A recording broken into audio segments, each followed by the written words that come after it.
오늘 주신 말씀은 신약성경 마태복음입니다. 마태복음 제3장 1절부터 4절까지입니다.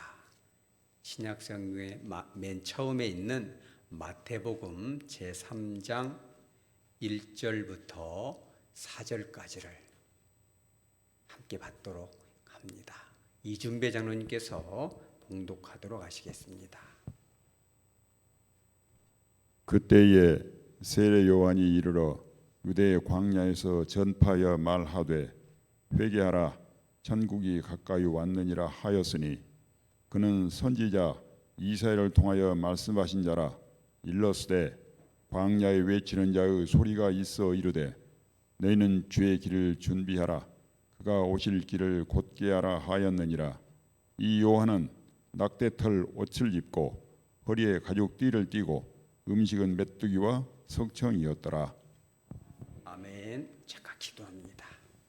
거룩하신 하나님, 이 귀한 말씀을 가지고 단위에 섰사오니 성령 하나님께서 함께하여 주시옵소서. 하나님 아버지의 뜻을 바르게 정확하게 전달하고 저희들은 온유하고 겸손한 심령으로 주님의 세미한 음성을 잘 듣고 변화되고 영광된 삶을 살 수 있도록 역사하여 주시옵소서. 거룩하신 예수님의 이름으로 기도합니다. 아멘. 여러분들께서 잘 아시는 바와 같이 신약과 구약 사이에는 중간기가 있습니다. 이 중간기를 다르게 표현하면 침묵기라고 합니다. 왜 그러냐면 하나님께서 어떤 선지자를 통해서도 말씀하지 않았기 때문에 침묵기인 것입니다. 하나님의 음성을 들을 수가 없는 거죠. 이 사실은 침묵하는 것도 말하는 겁니다. 여러분 이렇게 부부간에나 부모 자녀간에 안 만나주고 말을 안 할 수가 있잖아요. 근데 그것이 어떠한 말보다 더 정확하고도 분명한 말일 수 있는 거예요. 안 만나주는 것은 분명한 이유가 있기 때문이고 들을 준비가 안 돼 있기 때문에 말하지 않는 거죠. 말 않고 피하는 것은 가장 정확한 말인 거예요. 그러니까 400년이라는 약 400년이라는 침묵기는 하나님의 분명한 음성이 주어진 거죠. 사람은 그걸 모르는 겁니다. 왜 하나님은 우리와 만나주지 않는 걸까? 400년이 지나니까 처음에는 하나님의 그 귀찮고도 간섭하는 음성이 없으니까 편했는지도 모르겠습니다. 그러나 세월이 지날수록 정체성이 불분명해지고 하나님의 음성을 듣지 않음으로 인해서 마음이 메말라지고 강팍해지는 거죠. 어두운 시대가 400년이 진행이 되는 거죠. 그런데 그런 어두움을 뚫고 나왔던 사람이 한 사람이 있습니다. 그게 누굽니까? 그렇죠. 세례 요한이죠. 궁극적인 빛은 주님이죠. 근데 이 빛, 참된 빛에 대해서 증언하는 이가 세례 요한인 거죠. 그죠? 빛을 조금씩 열어가면서 진정한 빛이 도래할 수 있도록, 그죠? 전령처럼 사신처럼 먼저 왔던 거죠. 그런데 이 세례 요한이 평생토록 했던 그 사역을 딱 한마디로 정의하면 이것입니다. 3절에 나옵니다. 3절에 뭐라고 나옵니까? 광야에 외치는 자의 소리가 있어 이르되 너희는 무엇을 하라? 그렇죠. 주의 길을 준비하라. 또 똑같이 뭐라고 합니까? 그의 오실 길을 곧게 하라. 이게 이 세례 요한이 평생토록 했던 사역을 딱 이렇게 한 문장으로 할 수 있는 거예요. 근데 이게 왜 중요하냐면 주의 길을 준비하라 해서 주의 길은 단수이고 그가 오실 길을 곧게 하라 해서 오실 길은 복수입니다. 왜 이 문법이 중요하냐면 예수님이 이 땅에 오신 사건, 예수님이 여러분들에게 가는 만나주시는 사건은 하나지만 각자가 주님을 만나는 것은 각자가 해야 될 일이라는 거예요. 이게 되게 중요합니다. 좀 더 깊이 들어가면은 우리가 피상적으로 주님을 도매금으로 만나는 게 아니라는 거예요. 저와 여러분은 각자가 주님을 인격적으로 만나는 겁니다. 세례 요한은 그 말을 하고 있는 거예요. 너희가 고대 때부터 주님을 만나고 여호와를 안다 했지만 인격적으로 주님을 만나야 된다. 그죠? 형식적인 예배만 드려서가 아니라 진정으로 주님을 만나는 길들이 각자에게 있다는 거예요. 그죠? 부모가 제사장이어서 자연적으로 믿음이 주어지는 것도 아니고 교회를 오래 다녔다고 해서 주님과의 관계가 맺어지는 것도 아니고 복수형으로 각자의 다양한 환경과 처지 속에서 주님을 인격적으로 만나라는 겁니다. 그걸 하기 위해서 선행되는 것이 2절에 뭐라고 있어요? 회개하라. 주님과의 인격적 만남을 방해하는 악하고 더러운 것들을 내려놓고 주님을 만나라는 겁니다. 이게 처음부터 끝까지 그가 해야 했던 그런 일이었어요. 이게 엄청난 열매를 맺습니다. 사실은 수많은 사람들이 세례 요한을 만나기 위해서 광야로 옵니다. 그런데 이와 같은 사명에 대해서 제가 여러분들에게 전하는 이유가 있어요. 왜 그러냐면 세례 요한뿐만 아니라 지금 이 시간 설교하는 이승현 목사뿐만 아니라 말씀을 듣는 여러분들에게도 분명한 하나님의 부르심과 여러분 각자에게 맡겨주신 사명이 있다는 걸 믿으시기 바랍니다. 은사가 좀 더 있고 없고, 조금 더 배웠고 못 배웠고, 그렇지, 말주변이 조금 있고 없고, 좀 용기가 있고 없고, 내성적이고 외향적이고 그런 차이는 있겠습니다. 그러나 분명히 하나님께서 여러분 각자에게 독특하게 맡겨주신 사역이 있다는 거예요. 근데 그런 사역을 이 세례 요한은 끝까지 죽는 순간까지, 그렇죠, 성실하게 감당합니다. 끝까지 인생을 살아내죠. 그런데 사명을 변함없이 감당하기 위해서는 싸워야 될 게 있어요. 그게 뭐예요? 영적 전쟁이 있습니다. 어디서 벌어져요? 내 마음에서 벌어지는 거예요. 세례 요한도 그럼 치열한 자기와의 싸움이 있었습니다. 아마 여러분들도 있을 수 있습니다. 저도 있겠죠. 싸움터에서 벗어나면 그거 뭐라고 그래요? 군인이 전쟁터에서 허락 없이 떠나면 어떻게 됩니까? 탈령인 겁니다. 전쟁터에서는 그렇게 되면 어떻게 돼요? 직결 처분하는 거죠. 세례 요한이 만약에 이제 막 말씀하셨던 인격적인 만남을 백성들로 하여금 주님과 연결시키는 일을 소홀히 하고 벗어났다면 세례 요한으로 성경에 기록되지 않았을 거예요. 가룟 유다처럼 배반자가 됐는지도 모르겠죠. 근데 세례 요한으로 하여금 그런 사명을 감당하지 마라. 아무도 안 하는 걸 왜 네가 하냐. 암흑 시대에 너도 똑같이 묻어서 살고 먹고 싶은 거 먹고 하고 싶은 거 하고 가고 싶은 데 가라. 이런 음성이 마음속에서 들렸는지도 모르죠. 세례 요한이 싸웠던 그런 두 가지 싸움이 있는데 첫째가 그것입니다. 좀 전에도 말씀드린 것처럼 선지자로서의 그 삶을 벗어나고 너도 네가 하고 싶은 거 하면서 살아라 라는 그런 갈망이 마음속에서 치열하게 어린 시절부터 있었던 거죠. 누가복음 1장 80절에 한번 봐볼까요? 세례 요한이 자라면서 심령이 강하여집니다. 그리고 이스라엘에게 나타나는 날까지, 오늘 성경 본문 우리가 읽었던 것처럼 유대 광야에서 설교를 시작하는 그때까지 세례 요한이 어디에 있습니까? 빈들에 있습니다. 누가복음 1장 80절 하반절에 보면 여기서 말하는 빈들은 광야거든요. 똑같은 말입니다. 이 광야라는 이 단어는 에레모라는 이 그리스어인데 이게 뭐냐면 이 뜻이 고독하다, 쓸쓸하다, 적막하다, 황량하다, 사람이 살지 않는다 이런 뜻이에요. 그러니까 이 선지자로서 살아간다는 것은 이렇게 외롭고 아무도 알아주지 않고 이거를 굳이 내가 꼭 나만 이런 걸 해야 되나 이런 생각을 하는 거죠. 아마 세례 요한이 그런 생각을 했는지도 모르죠. 어렸을 때부터 엄마 아빠의 그런 사랑을 받고 때로는 막 떼도 쓰고 막 애들 떼 쓰는 거 당연한 거 아닐까요? 다 그렇게 하면 잘하는 거죠. 응석도 좀 받아주고 어린 양도 하는 거죠. 그죠? 그런데 그런 걸 받아줄 사람이 없죠. 왜? 혼자 광야에 있으니까. 아마 세례 요한이 이렇게 이 아버지한테 말했는지도 모르겠어요. 아버지, 내가 믿음이 없어서가 아니고 내가 여호와를 정말 사랑하고 아버지도 알고 저도 알지만 제가 엄마 뱃속에서부터 성령의 충만함을 받아서 이렇게 자라오고 내가 이제 사춘기가 되었는데 제가 이거 말고 제사장 하고 싶습니다.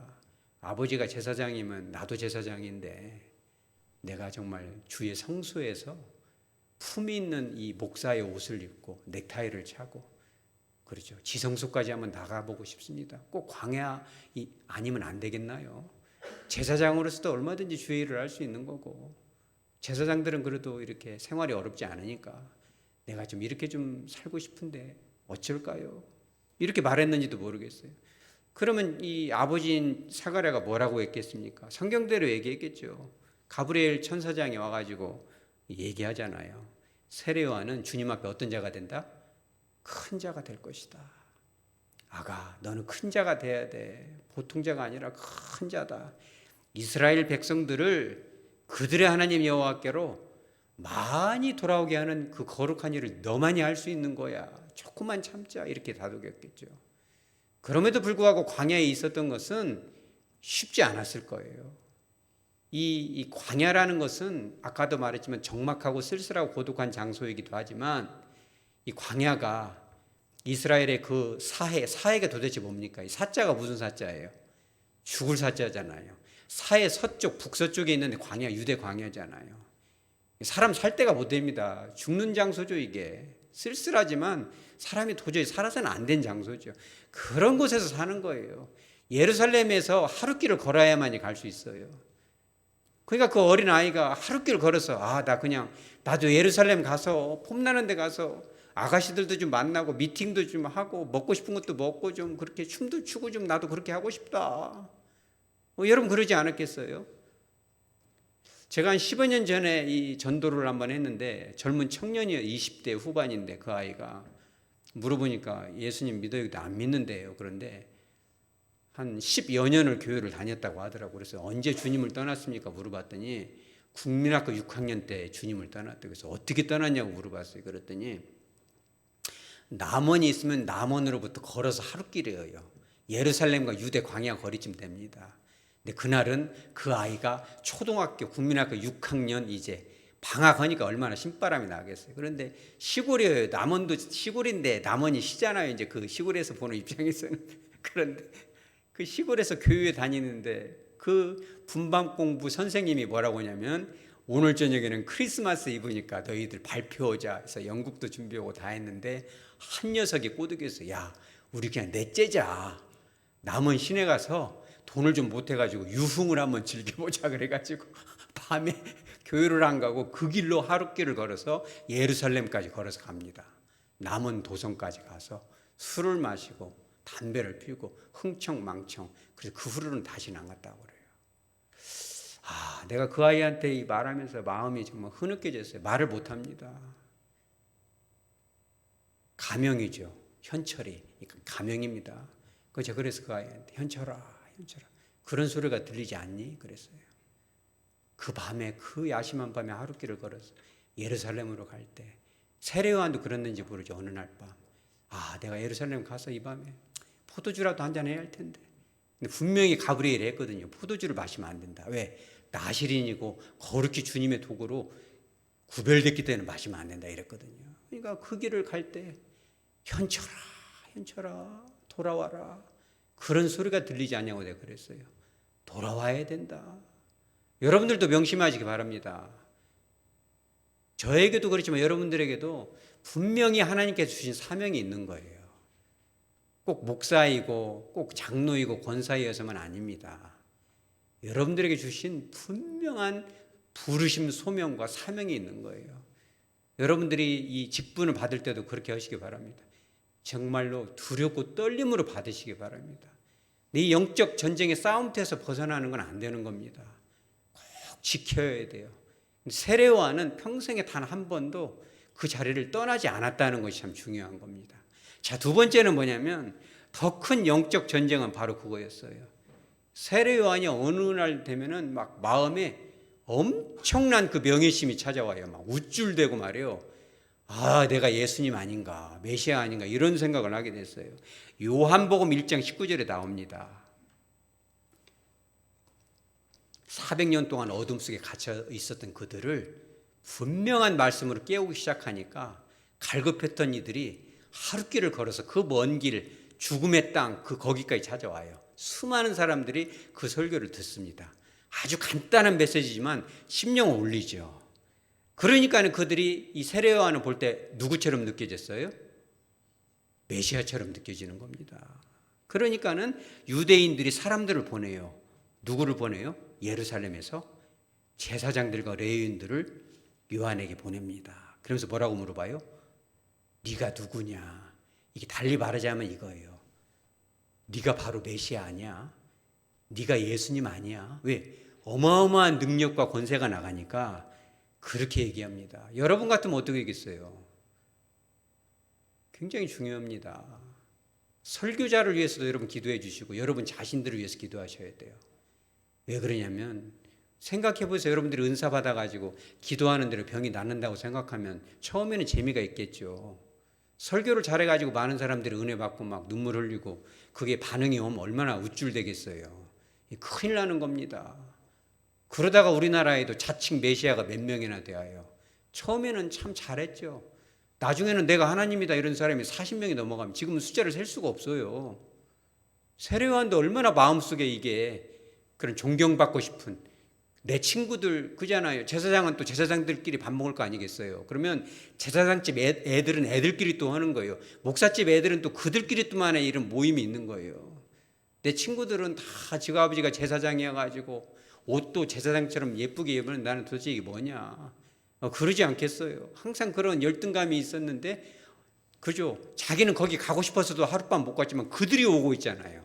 예수님 바라보듯 그렇게 바라보니까 마음이 얼마나 정말 교만이 찾아오겠어요. 영적 전쟁인 것입니다. 여러분 이 시대에 우리 한국 사회의 교회가 도대체 문제가 뭡니까? 우리 교회도 그렇게 하시기 바랍니다. 우리 따라서 하죠. 모든 영광을 예수님께. 여러분 꼭 그렇게 기도하시기 바랍니다. 1%의 남은 영광마저도 하나님께서 온전히 받으셔야지. 그 영광을 내가 조금이라도 이것을 하나님의 영광을 뺏어간다거나 그 명예심에 젖어가지고 이렇게 목에다 힘을 주고 다닌다거나 그런 일이 없기를 갈망합니다. 그런 일이 없으시기 바랍니다. 모든 영광을 주님께로 다시 돌려드리는 우리 교회 되시기 바랍니다. 세례요한은 얼마나 마음에 영적 싸움이 심하겠어요. 백성들이 와서 메시아 아니세요? 이래 물어보니까 20절에 뭐라고 합니까? 요한복음 1장 20절에 요한이 드러내어 말하고 숨기지 아니하였다고 말해요. 마음속에 얼마나 이를 악물고 침을 꿀떡 삼키면서 했겠어요. 나는 메시아가 아니야. 나는 메시아가 아니야. 요한복음 1장에도 분명히 나와요. 그가 빛이 아니라 빛에 대해서 증거하는 자라고 어린 시절부터 다짐하죠. 설교할 때 많은 사람들이 쓰러지고 넘어지고 자복하고 회개할 때 우쭐대고 싶은 욕망이 찾아올 때마다 이를 악물고 나는 메시아가 아니야. 그러니까 요한이 드러내서 말하고 숨기지 아니하고 즉각적으로 뭐라고 합니까? 나는 그리스도가 아니다라고 얘기해요. 그러면서 거의 덧붙여서 뭐라고 합니까? 요한복음 1장 27절에 뭐라고 있어요? 26절에 먼저 이렇게 얘기하죠. 너희가 모르는 한 사람이 있다. 이 시대에도 예수 그리스도라는 이름은 너무나 많이 알지만 우리가 정말 주님이 누군지를 모르고 사는지도 모르겠어요. 예수님이 너 누구냐? 인격적으로 너를 만난 일이 없구나. 네가 기도할 때 한 번이라도 흐느껴 보고 교회를 생각하면서 울어봤느냐? 그죠? 요한복음 1장 26절에 너희 가운데 너희가 알지 못한 한 사람이 있다. 그토록 오랫동안 기다렸고 교회를 수십 년을 다녔어도 예수가 누군지를 모르고 그분과 인격적인 만남 없이 눈가가 촉촉해지지 않으면서 찬양하고 기도하는 너희들이 그를 도대체 알고 있느냐라고 말하고 있는 거예요. 그렇죠? 그를 좀 알면 좋겠다. 그죠? 그러나 나는 메시아가 아니다. 라고 분명하게 얘기하면서 뭐라고 그래요? 요한복음 1장 27절에 나는 그분의 신발끈을 만질 수도 없다. 그 거룩한 분, 내가 어디 꿈에라도 메시아가 되겠느냐.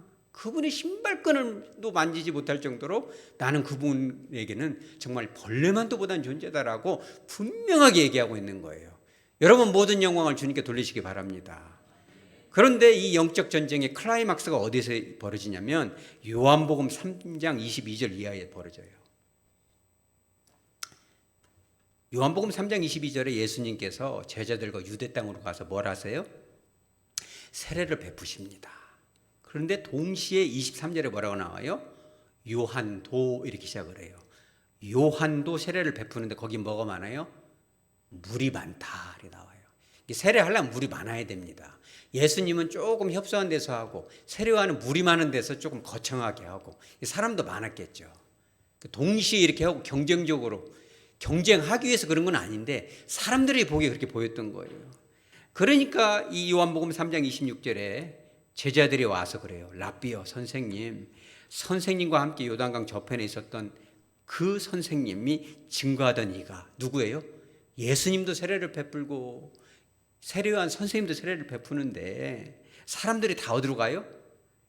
예수님께로 갑니다. 이게 제자들은 마음이 초조해요. 왜? 제자들한테 선생님은 누구예요? 세례요한이잖아요. 그런데 사람들이 다 그쪽으로 가버리니까는 이 제자들의 마음이 어때요? 엄청나게 이게 지금 이 공허함이 임하고 내가 줄을 잘못 썼나 이러면서 세례요한 기분 좋았겠어 안 좋았겠어요? 여러분 솔직히 얘기해 보세요. 네? 저도 여러분도요 주님의 영광 어찌 보면 뺏어먹고 사는지도 몰라요. 주님이 온전히 누려야 될 영광을 우리가 갈취하고 높아지고 싶은 그 욕망 때문에 그죠? 이름 내려고 그잖아요. 어느 나라 사람들은 막 유럽 같은 데 가가지고 자기 이름 석자 내려고 막 밤에 그거를 막 못으로 긁다가 막 신문나고 그러잖아요. 어느 나라라고는 제가 말 안 했습니다. 그 이름 석자 내려 이렇게 하잖아요. 그러니까 얼마나 세례 요한도 마음에 이게 좀 얼른 말은 안 나왔을 수도 있어요. 이게 사람이니까 사람은 다 똑같은 겁니다. 그 세례 요한이 뭐라고 그래요? 야, 나는 그리스도가 아니다라고 분명하게 제자들한테 얘기해요. 그럼 뭐라고 합니까? 28절에 요한복음 3장 28절에 나는 그리스도가 아니다 제자들에게 얘기하죠. 그분의 앞에 보내심을 받은 자다 라고 증언할 자는 누구다? 너희다. 너희가 그렇게 내 제자라면 니네들 그렇게 말하면 안 되지. 모든 영광을 주님이 받으셔야 되는데 혹시라도 세례 요한을 존경한다 말을 하게 되면 절대 그러지 말고 주님께 모든 영광을 돌리십시오라는 말을 너희들이 해야지 지금 그렇게 말하고 있는 거예요. 그러면서 유명한 말을 합니다. 요한복음 3장 30절에 뭐라고 합니까? 그는 흥하여야 하겠고 나는 쇠하여야 하리라. 소리도 없이 나는 없어져야 되는 것이 맞아. 모든 영광을 주님께서 받으셔야지. 그러면서 그 일을 결정적인 대단한 막을 어디서 내리냐면 마가복음 6장 17절 이하에 나옵니다. 그렇죠. 이 세례 요한이 끝까지 메시지가 힘이 있으니까는 그때 왕이었던 헤롯이 무슨 짓을 해요? 자기 동생인 빌립 아내 제수 씨를 뺏다가 자기 각시를 삼아버립니다.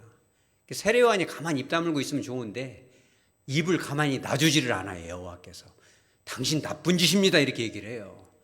그러니까는 가만 보니까 그 제수 씨도 살짝 꼬셨는가 모르겠어요. 이 헤로디아가 요한을 아주 미워합니다. 그래 부추겨가지고 세례 요한을 옥에다 가둬요 헤로드 왕이. 그런데 중요한 건 뭐냐면 마가복음 6장 20절에 분명하게 나와 있어요. 헤로디아 이 제수 씨가 이 세례 요한을 죽이려고 여러 번 시도를 하는데 죽일 수가 없는 이유가 나와요. 요한복음 6장 20절에 헤롯이 요한을 어떻게 알았다? 의롭고 거룩한 사람으로 알고 있었고 또 두려워했어 세례 요한을. 왜? 그 안에 임한 성령께서 계시니까. 엄마 뱃속에서 때부터 성령의 충만함을 받았던 그렇죠. 그래서 보호를 하였다. 또 그의 말을 들을 때 크게 번민하면서도 어떻게 들었다? 달게 들은 거예요. 그러니까 어떻게 죽이겠어요? 그러니까 세례 요한이 결국은 죽죠. 헤로디아의 딸이 춤을 춰가지고 춤 잘 추는구나 상 줄게 뭘 줄까? 세례 요한의 목을 주십시오 이래가지고 쟁반에다가 좀 담아주십시오 목을 쳐서 주잖아요. 세례 요한이 조금만 타협하면 안 죽는 겁니다. 왜? 헤롯이 세례 요한을 두려워하고 존경했기 때문이에요. 그러니까 마지막 그 순간까지도 세례 요한은 타협하지 않고 예수님은 흥하여야 하겠고 나는 적당할 때 내가 죽어야 맞다. 헤롯 왕도 나를 두려워할 정도면 자칫 잘못하면 내가 메시아 되는 거 아니냐. 그렇죠. 내 안에 임한 그 주님의 빛이 조금이라도 남아있을 때 얼른 내가 죽는 것이 낫다. 내가 좀이라도 하루길 걸어서 예루살렘 가서 내 술 취한 모습을 보이기 전에 내가 거룩하게 죽는 게 낫지. 내가 서야에 맞지라고 마침표를 딱 찍는 거예요. 여러분들도 그런 삶을 사시기 바랍니다.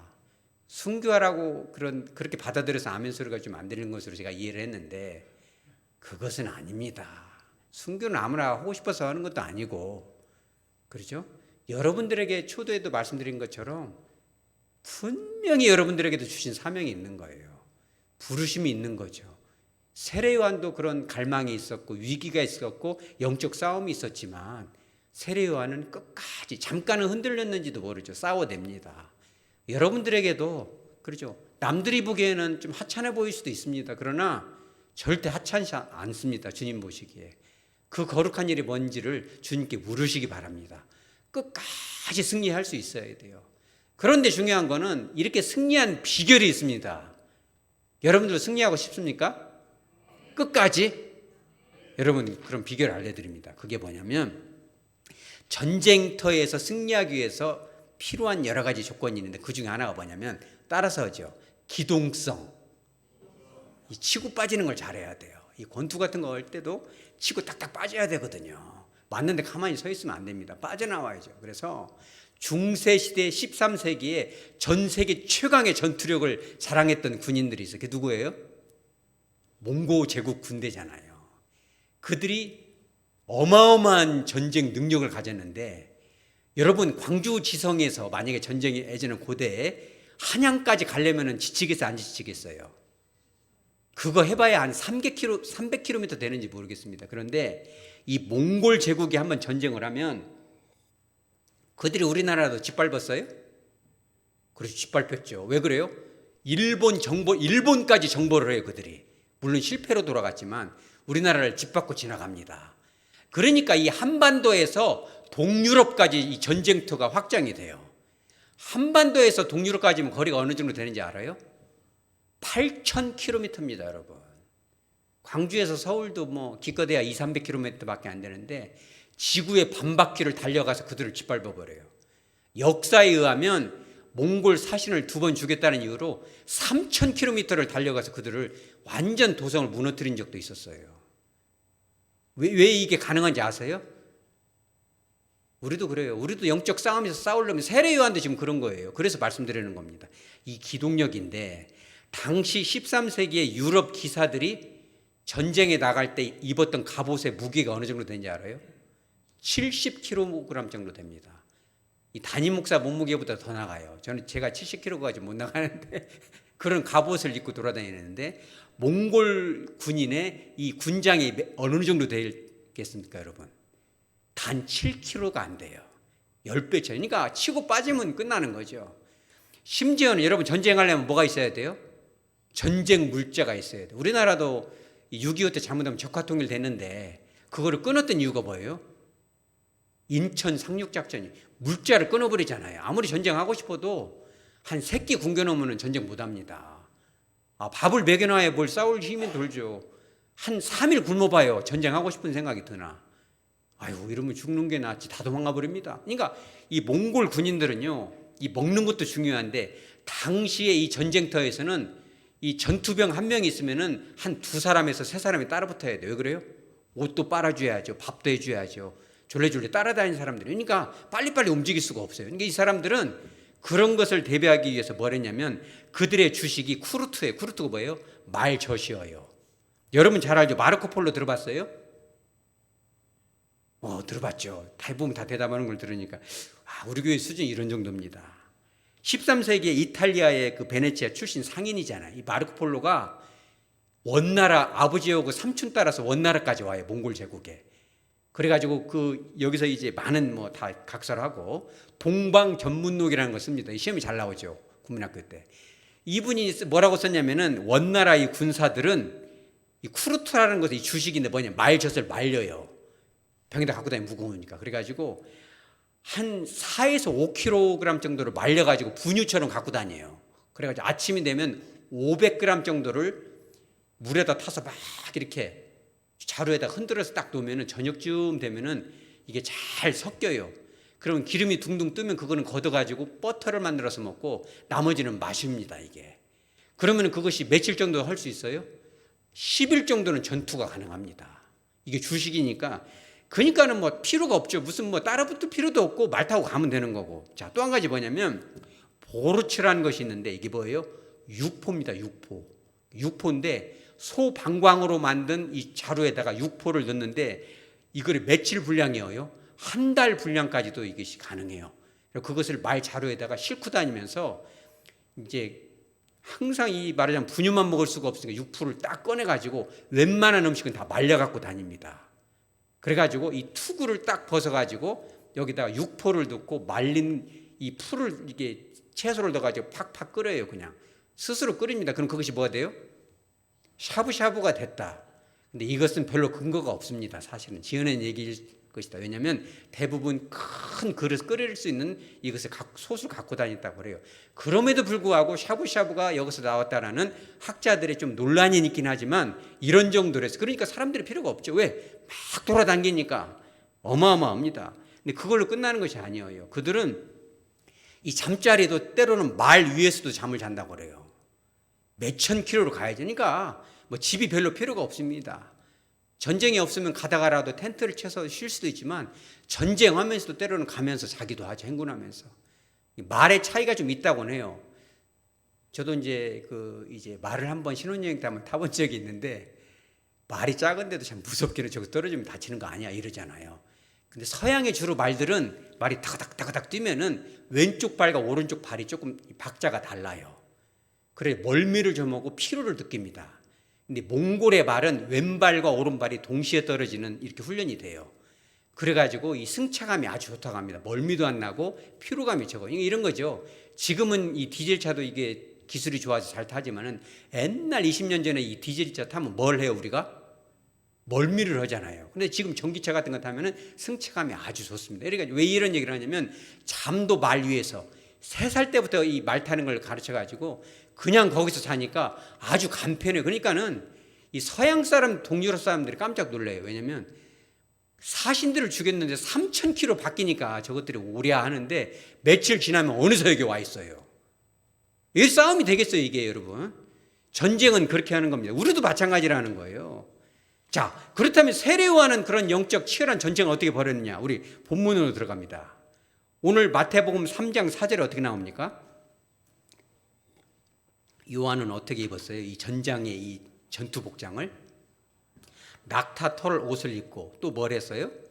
허리에 가죽띠를 띈 겁니다. 어떤 사람은 그렇게 말하는 거 모르죠. 이거 뭐 밍크 코트 아니야? 비싼 거 입었네. 그래도 제사장 복장을 못했어도 밍크는 좀 입어야지. 여러분 그렇게 생각하실 수 있겠습니다. 그런데 그 당시에 이런 복장은 아주 편리할 뿐만 아니라 오래오래 그냥 빨지도 않고 막 입을 수 있는 간편 복장이에요. 그래서 가난한 사람들이 주로 입었고 사막에서 고행하는 사람들이 주로 입었던 복장이에요. 자, 뿐만 아니라 뭘 먹었어요? 메뚜기와 뭘 먹었다? 석청을 먹었다. 메뚜기는 이 구약에서도 입증한 거룩하고 정결한 음식이잖아요. 여러분 메뚜기 먹어봤어요? 예, 저도 한번 먹어봤는데 먹을만 하더라고요. 그러니까 이제 이 좀 바삭바삭하니 튀기니까 이게 메뚜기다 생각 안 하면 메뚜기다 생각하면 못 먹을 텐데 이건 그냥 음식이다 생각 아무 생각 안 하고 먹으니까 맛있더라고요 이게. 그러니까 이 고대 근동 사람들은 그거를 생으로도 막 먹고 회처럼 소금을 착착 쳐가지고 튀겨서도 먹고 구워서도 먹고 이렇게 먹고 석청은 뭐냐면 야생 이게 도대체 정체가 뭐냐 뭐 여러 가지 설이 있지만 야생꿀을 먹는데 어떤 사람도 그렇게 말할지도 모르겠죠. 아유 메뚜기 튀겨서 먹고 막 구워서 먹었으니 고급 아니야? 그리고 꿀을 먹으니까 이것도 뭐 상당히 고급이지. 여러분 생각해 보세요. 이렇게 먹으라면 먹겠어요? 한 번은 먹겠죠. 여러분 생각해 보세요. 여러분 만약에 목사님 뭐 좋아하세요? 그럼 저 짜장 좋아합니다. 그러면은 막 어느 날 김권사님 오셔가지고 막 물짜장을 사주고 내일은 박권사님 오셔가지고 간짜장 사주고 또 글패는 또 어떤 분은 목사님 짜장 좋아하는데 그러면 삼선짜장 사주고 어떤 분은 와서 곱빼기 사주고 막 하루 1년 365일 짜장을만 먹어봐요. 막 그럼 여러분 살겠어요? 못 살겠어요? 그렇게는 못 삽니다. 어떻게 그렇게 짬뽕도 먹어야지 맨날 어떻게 짜장만 먹겠습니까? 가끔은 탕수육도 생각 안 나겠습니까, 여러분? 그죠? 그런 거죠. 근데 봐보세요. 몽골군이 싸움을 이렇게 한 것처럼 이 세례요한은요, 끝까지 달려가기 위해서는요, 간편하게 먹어야만 했어요. 한 번이라도 짬뽕 맛을 봐면은요, 이제 짜장 못 먹습니다. 그잖아요. 처음부터 이런 말도 있잖아요. 한 번도 안 먹어본 사람이 있어도 한 번만 먹은 사람은 없다. 왜? 한 번 먹었다 하면 자꾸 생각이 나잖아요. 그러니까 처음부터 맛을 몰라야 돼, 이것이. 그잖아요. 그러니까 자 봐요. 이 4절에 보면은 참 신기한 게 이거예요. 이 요한은 낙타 털 옷을 뭐 했다? 입고 허리에 가죽띠 띠를 뭐 했다? 띠고. 자, 또 음식은 메뚜기와 석청 무엇이었다? 이었더라. 이 세 가지 동사가 다 전체가 그리스어로 뭐냐면 미완료 과거예요. 미완료 과거. 이 문법이 왜 중요하냐면 그리스어에서 미완료 과거는 무슨 뜻이냐면 과거에 있었던 일인데 완료가 안 됐어요. 왜 그래요? 항상 그렇게 하고 있으니까. 완료가 안 되죠. 왜 그래요? 한 번도 예외 없이 변함없이 항상 그렇게 했다는 거예요. 오늘도 짜장, 내일은 간짜장, 모레는 삼선짜장, 글패는 곱빼기 막 그거를 평생 먹으니까 다른 것을 그냥 이거 아니면 죽는구나 생각한 거죠. 옷도 항상 그 옷, 다른 거 살 필요도 없고 잠도 말 위에서 자고. 여러분 광야에 무슨 호텔이 있겠어요? 굴 속에서 자든지 아니면 텐트 치고 자죠. 그냥 간편한 거예요. 언제든지 주님이 말씀하시면 가서 선포하고 그죠? 끝까지 가는 거죠. 말씀을 정리합니다. 세례 요한만 그런 인생을 사는 거 아닙니다. 말씀을 지금 전하는 저도 여러분도 하나님이 주신 사명이 있는 거예요.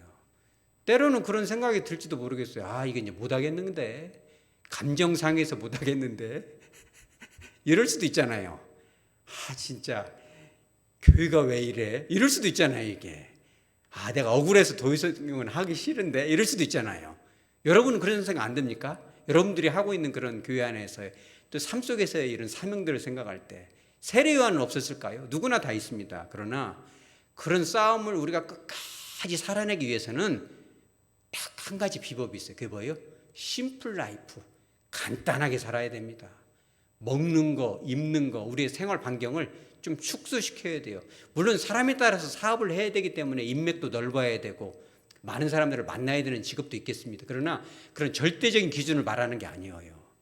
우리가 어딜 가든지 이 광야, 주님을 만나는 장소가 되라는 거예요.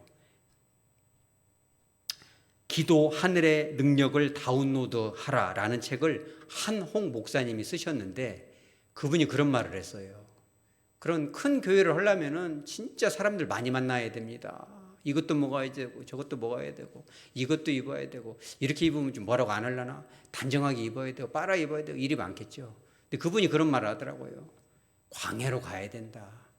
복잡한 삶 가운데서도 심플하게 만드는 기법을 배워야 된다. 세례 요한처럼. 근데 그게 그렇게 표현했더라고요.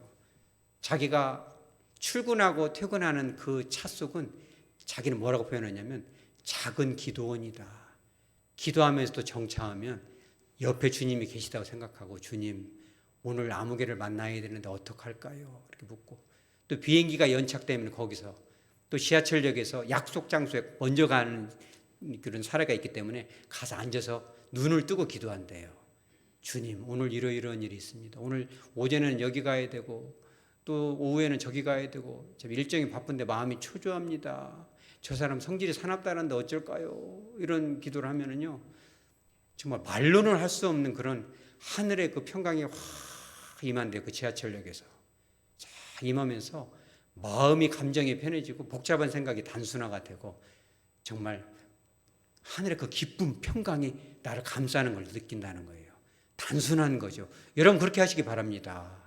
우리에게 주신 사명이 있습니다. 그거를 끝까지 감당하기 위해서 심플 라이프, 불필요한 만남도 조금 정리하시기 바랍니다. 여러분 아무리 은혜를 많이 받아도요 만나서는 안 될 사람을 만나버리면요 감정이 상하고 잡생각이 들고 옛날로 돌아가고 자꾸 무너지고 깨지는 거예요. 여러분 심플하게 단순하게 앞만 보고 주님과 함께 달려가시기 바랍니다. 내 안에 가지치기를 할 게 있다면 열매 맺기 위해서는 가지도 좀 쳐줘야 돼요. 아픔이 있더라도 정리해야 될 게 있습니다. 그래야 아름다운 열매를 맺는 거 아니겠어요?